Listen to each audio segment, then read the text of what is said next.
the statement. Thank you.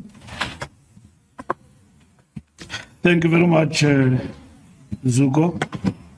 Ladies and gentlemen of the media, the African National Congress is a voluntary organization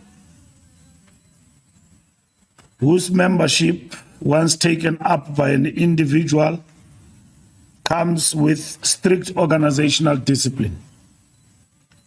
The structures of this organizational discipline are demanded from all of us without exception, regardless of rank, years of service, or past records of leadership. For over a century, the ANC had many storms and confronted challenging political moments by uncompromisingly asserting the principality of the organization over and above the force of personality of any of its leaders or members. History is replete with instances in which the ANC had to confront situations in which the actions of some of its members were in conflict with its organizational discipline and political values. This experience has helped the ANC evolve a constitution that defines the political line for all members.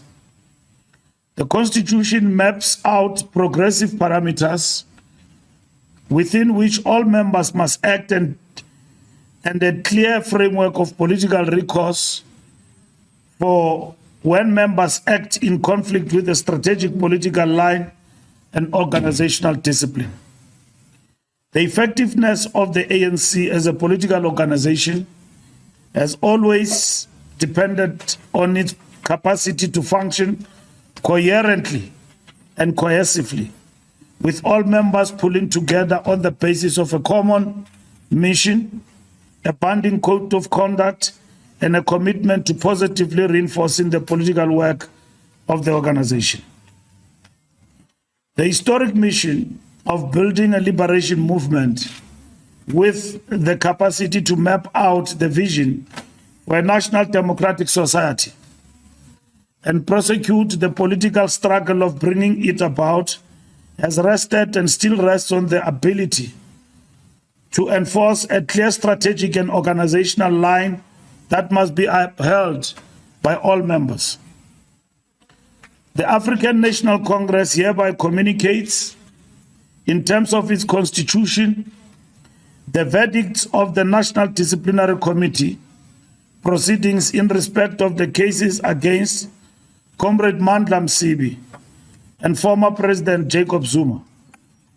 We also want to place it on record that the verdicts have been duly communicated to the charge members as required. Item 40 of Annexure 3 to the ANC Constitution provides, I quote, "The disciplinary committee shall in writing report the outcome to the Secretary General or relevant provincial secretary and then publicly announce its finding," close quote. Accordingly, the NDC chairperson, Comrade N. Vasurti, acting as the chairperson, wrote to the office of the Secretary General providing the ANC with the verdicts of the two cases. The first written communication from the NDC was on the 22nd July 2022 on the case of Comrade Mandla Msibi. The second verdict outcome relating to the matter of the ANC versus Jacob Zuma was received on the 28th July 2024. We hereby quote from the respective verdicts on these two matters separately. In the matter of ANC versus Msibi, following an appeal hearing by the National Disciplinary Committee, the NDC made the following finding in respect of Comrade Msibi on 22nd July 2022. Conviction, Save for the last argument regarding improper splitting of charges, which is upheld and not material to conviction, the remaining arguments raised by the appellant were dismissed. Sanction: the ANC argued for the dismissal of the appeal and implored the National Disciplinary Committee to impose a harsher sanction. In terms of Rule 25.23.3 of the ANC Constitution, the National Disciplinary Committee, sitting as an appeal body, is empowered to reconsider a harsher sanction if the circumstances warranted it. The National Disciplinary Committee is of the view that the call by the ANC for a harsher sanction was compelling for the following reasons. One, the action of the appellant displayed an utter disregard for the organization, its president, and its code of conduct. Two, the planning for the march had gone beyond the stage of attempt, and the evidence of the provincial secretary showed that the organizers, including the appellant, were defiant and not prepared to heed the call of the ANC national and provincial leaders to review their resolution and called off the march. Three, there was nothing political about the approach of the organizers, nor was there any justification for their actions. It was transactional in nature. You acceded to our demand regarding the Nkosi City Development Project, and we will attend your January 8 celebration. Four, major events of the ANC, such as the January 8 celebrations, attract widespread media attention. At the march, it will not only have seriously prejudiced the reputation of the organization, but could potentially have led to violent clashes with members and supporters in the stadium, resulting in damage to property, injury, and loss of life. However, the National Disciplinary Committee has taken into consideration the ground of appeal it upheld vis-a-vis that there was an improper splitting of charges which would have necessitated the imposition of a lesser sanction. After considering these two competing factors, the National Disciplinary Committee has decided not to interfere with the sanction imposed by the Provincial Disciplinary Committee, which it considers to be appropriate in the circumstances. Finding of the National Disciplinary Hearing on the matter of Mandla Msibi, the appeal is dismissed. The finding of the Provincial Disciplinary Committee is confirmed. In view of the above decision by the National Disciplinary Committee, the suspension of Comrade Mandla Msibi remains in effect. The comrade is still a member of the ANC and is afforded an opportunity to reconcile himself with the strategic political line of the ANC. In the matter of the ANC versus Zuma, following a disciplinary hearing, the matter of the ANC versus Jacob Zuma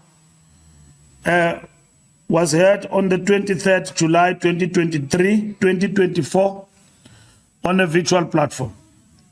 The National Disciplinary Committee made the following finding in respect of Mr. Zuma on the 28th of July 2024. The National Disciplinary Committee finds that the charged member is found guilty of contravening Rule 25.17.17.4 of the ANC Constitution, read with subsection 2, for prejudicing the integrity or repute of the organization by acting in collaboration with a registered political party to which the Umkhonto weSizwe party, which is not in alliance with the ANC, in a manner contrary to the aims, policies, and objectives of the African National Congress. the charged member is expelled from the ANC. The charged member has the right to appeal to the National Disciplinary Committee of Appeal within 21 days. The final verdict being, I quote, the charged member is expelled from the African National Congress. The charged member has the right to appeal to the National Disciplinary Committee of Appeal within 21 days. Close quote. Former President Jacob Zuma has actively impugned the integrity of the ANC and campaigned to dislodge the ANC from power, while claiming that he had not severed his membership. This conduct is irreconcilable with the spirit of organizational discipline and letter of the ANC Constitution. Furthermore, former President Zuma has been running on a dangerous platform that casts doubt on our entire constitutional edifice. He has meted out a host of anti-revolutionary outbursts, including mischievously calling into question the credibility of our electoral processes without cause and discrediting the rationale of our judicial system. The political values and democratic institutions he is mobilizing against were consciously embedded into our constitutional dispensation by the ANC as strategic advances of the values of the National Democratic Revolution. His platform is dangerous, appeals to extremist instincts in our body politic, and riles up political base that may foment social unrest. His actions reinforces the work of the primarily right-wing opponents of the National Democratic Revolution. Thank you. Thank you very much. That was the statement by the ANC officially reporting to the public as required by the Constitution on the outcomes of the National Disciplinary Committee.